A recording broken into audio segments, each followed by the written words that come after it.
ازيكم عاملين ايه؟ البس جزمة اللي قدامك.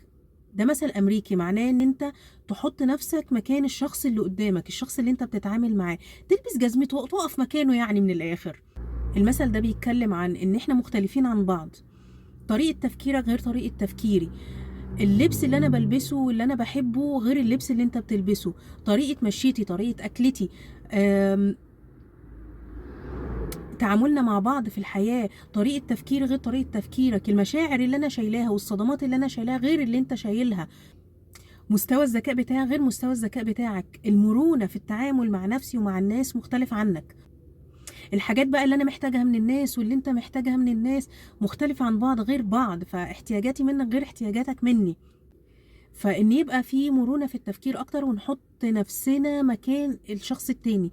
يعني أنا ممكن أكون بعرف أتكلم كويس، ممكن أقف جنبك في صدمات أنت بتعدي بيها، لو عايز تتكلم مثلا ممكن أسمعك. حد تاني لأ، بتاع خدمات مثلا يقف جنبك في تخليص ورق، يقف جنبك في شغل حاجة عايز تتعلمها جديدة، يعمل لك خدمة.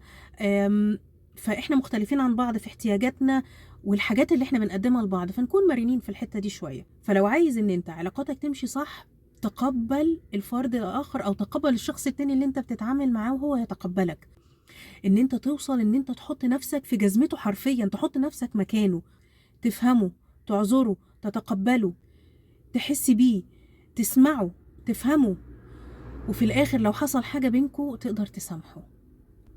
فدايما علشان علاقاتك تمشي صح ويكون فيها مرونة اكتر، حط نفسك مكان اللي قدامك. واشوفكم الفيديو الجاي، يلا سلام.